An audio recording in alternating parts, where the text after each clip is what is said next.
Actually எனக்கு இன்னைக்கு semester. இதில் பார்த்தா நீ நோயாளியாமே கிருத்திகா சொன்னா. கேவலமான எக்ஸாம். என் வாழ்க்கையிலே நான் இவ்வளோ கேவலமான எக்ஸாம் எழுதுனதே கொஞ்சோண்டு தாண்டா, அவ்வளோதான்டா. Hi guys, time is just 7:40.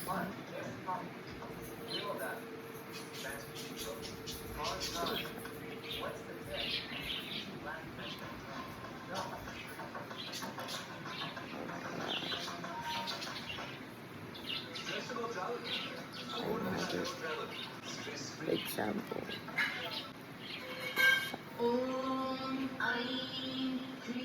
இன்றைக்கி ஃபர்ஸ்ட் செமஸ்டரோட எக்ஸாம். ஸோ இன்றைக்கி காலையில் சீக்கிரம் எழுந்து கிளம்புறது தான் பிளான். பட் என் உடல்நிலை இப்படி ஆகும்னு நான் எக்ஸ்பெக்டே பண்ணலை. ரொம்ப கொடுமையாக போச்சு. ஆக்சுவலி எனக்கு இன்றைக்கி செமஸ்டர். இன்னும் ஒரு 1/2 மணி நேரம் தான் நான் காலேஜில் இருக்கணும். பட் என்னால் நிற்கவே முடியல. நான் எங்கேன்னு செமஸ்டர் போகிறது. நான் இன்றைக்கி எக்ஸாம் எழுதுவானே நம்பிக்கை இல்லை.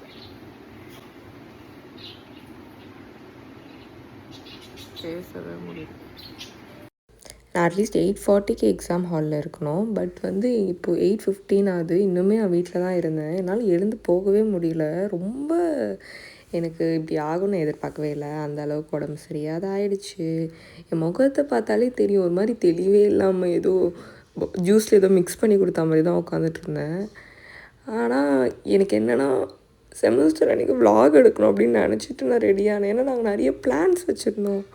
ஆனால் ஒரே நிமிஷத்தில் என் பிளான்ஸ்லாம் இப்படி பகல் விடிஞ்சோடனே ஃப்ளாப் ஆகும்னு எதிர்பார்க்கவே இல்லை. எனக்கு ஃபீட் பண்ணுறதுக்கு ஒரு ஆள், என்னை எழுப்பி உட்கார வைக்கிறதுக்கு ஒரு ஆள், நான் குளிச்சுட்டு வெளில வரதுக்குள்ளே எனக்கு தலைலாம் சுற்றி ரொம்ப எனக்கு எப்போவுமே இந்த மாதிரி ஆனதே கிடையாது. ஆனால் எக்ஸாம் அப்போ ஏதாவது ப்ராப்ளம் வரும். அது ஆஸ் யூஷுவல் எல்லாருக்குமே நடக்கிறது தான்.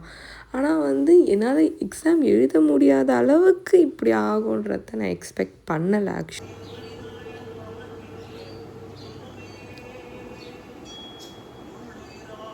ஆக்சுவலி நான் பேசுறது கேட்குமா இல்லையான்னு கூட எனக்கு தெரில. பட் நான் ஒரு வழியாக எக்ஸாமுக்கு கலந்துட்டேன். தூக்கமே இல்லை. படித்ததுனாலலாம் தூக்கம், நான் கொஞ்சம் தான் படிப்பேன்.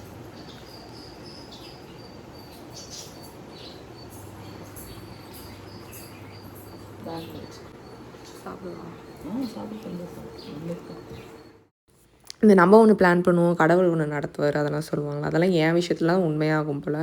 நான் ஒரு பிளானிங் வச்சுட்டு நான் நாளைக்கு விலாக் எடுக்கணும் ஃப்ரெண்ட்ஸோடலாம் பிளான் பண்ணி ஒரு என்னமோ எடுக்கணும்னு நினச்சிட்டு, ஆனால் நான் இப்படி ஒரு விலாக் எடுப்பேன்னு நான் நேற்று எதிர்பார்க்கல. பட் இன்றைக்கி அதை நினைக்கும் போது இந்த தெளிவு எனக்கு நேற்று இருந்தால் நான் எக்ஸாம் பாஸ் ஆகிருப்பேனேன்ற அளவுக்கு எனக்கு தோணுச்சு. கொஞ்சோண்டு தாண்டா, அவ்வளோதான்டா.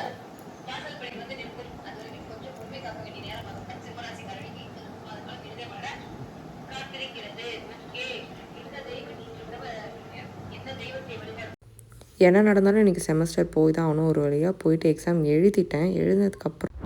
எழுதுனதுக்கப்புறம் எனக்கு ஒன்றுமே தோணலை. இப்போ கொஞ்சம் என் மூஞ்சி தெளிவாக இருக்கா. ஆனால் இதுக்கு முன்னாடி என் மூஞ்சி அப்படி கிடையவே கிடையாது. ஒரு சாக்லேட் வாங்கி சாப்பிட்டா அமைதியாக உட்காந்துட்டு இருந்தேன். கொஞ்சம் நானே ப்ராசஸ் பண்ணிருந்தேன் ஏதாவது எழுதணுமான்னு. லிட்ரலி எனக்கு 9 to 11:30 வரைக்கும் எக்ஸாம். 10:30 வரைக்கும் நான் தூங்கிட்டு தான் இருந்தேன். நடந்துட்டு இருந்தேன். வெளியே அந்த மேம்கிட்ட பெர்மிஷன் கேட்டு போய் படியில் உட்காந்துட்டு இருந்தேன் ஒரு 10 நிமிஷம். இந்த மாதிரி தான் எனக்கு எக்ஸாமே போச்சு. அதுக்கப்புறம் எக்ஸாம் முடிச்சுட்டு 2 சப்பாத்தி மட்டும் சாப்பிட்டேன். வேறு எதுவுமே என்னால் வாயில் போட்டு மெல்லவும் முடியல.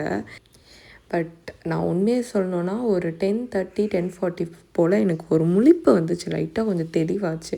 அந்த ஒரு 1 hourல ஐ ரோட் சம்திங் அப்படின்ற ஒரு சாட்டிஸ்ஃபேக்ஷன் இருக்குது. ஆனால் அதுக்கு பாஸ் போடுவாங்களான்ற நம்பிக்கை எனக்கு கம்மியாக தான் இருக்குது.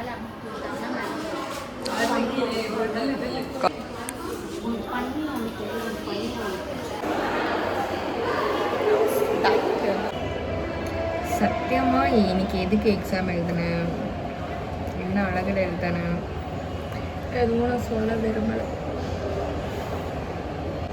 நீ லிட்டரலி டைனோ. கேவலமான எக்ஸாம். என் வாழ்க்கையிலே நான் இவ்வளோ கேவலமான எக்ஸாம் எழுதுனதே கிடையாது. நான் பாஸ் ஆவானான்றதே எனக்கு டவுட்டாக இருக்குது. ஒரு மனுஷன் ஒரே நாள் இவ்வளோ கஷ்டப்பட முடியுமான்னு எனக்கு நீ தான் தெரியும். I didn't expect this. Standard என் மூஞ்சி இப்போ தான் கொஞ்சம் தெளிவாக இருக்குது. இந்த எக்ஸாம் 11:30க்கு முடிஞ்சதுக்கப்புறம் எங்களுக்கு வந்து எம்சிக்யூ வைப்பாங்க. ஸோ அது வந்து எங்களுக்கு ஸ்லாட் 3:15க்கு தான் கொடுத்துருந்தாங்க. அப்போ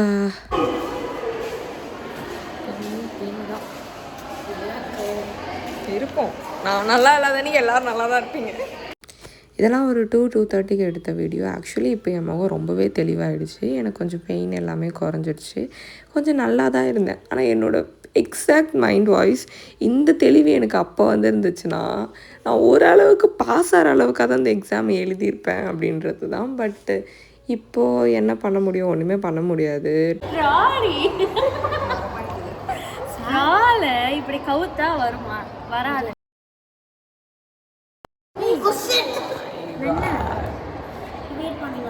அந்த நடுவில் இருக்க கேப்பில் வந்து நாங்கள் அப்படியே ஒரு ஸ்பாட்டில் உட்காந்து எங்கள் காலேஜை ரசிச்சிட்டு இருந்தோம். ஆக்சுவலி வந்து இந்த இடத்துலேருந்து பார்க்க மொத்த குரோம்பேட் சொல்ல முடியாது, ஓரளவுக்கு குரோம்பேட் இருந்துச்சு. நம்ம மெயின் சரவணா ஸ்டோர்ஸ் தெரிஞ்சுது. அதை விட பெருசாக எங்கள் காலேஜோட பில்டிங்கை எழுப்பிட்டுருக்காங்க. So that was very proud moment. Because நிறைய பேர் கேட்பாங்க அங்கே ஒரு காலேஜ் இருக்கா அப்படின்னு சொல்லிட்டு. அதுக்கப்புறம் கொஞ்சம் டைம் இருந்ததுனால என்னால் அதுக்கப்புறம் கொஞ்சம் நேரம் முடியாது போயிடுச்சு. அதனால் நான் அப்படியே படுத்துட்டேன்.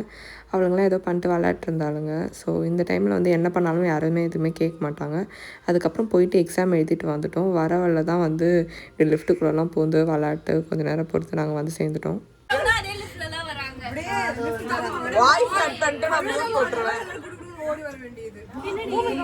ஆக்சுவலி ஃபைனல் இயர் ட்ரிப் கூப்பிட்டு போகிறாங்க. பட் என் வீட்டில் மட்டும் நான் அலோவ் பண்ணலை. So she is giving some talk to my date.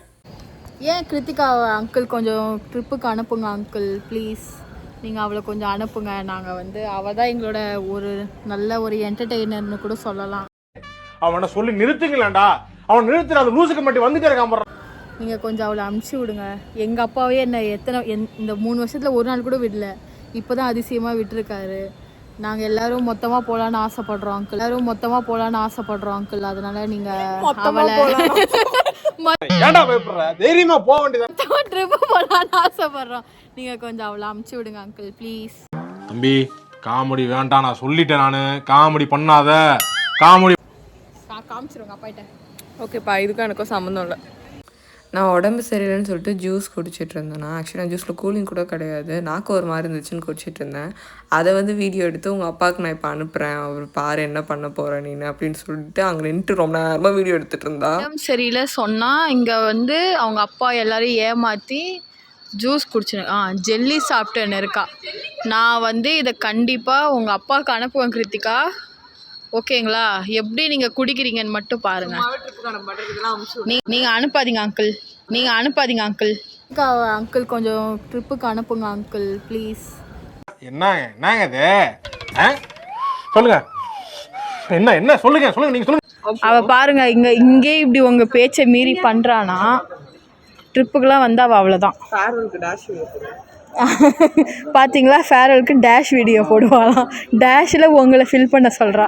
தேவையில்லாமல் என்ன நீ எங்கேயாவது நீ கோத்து விட்டு திரியிற நீ.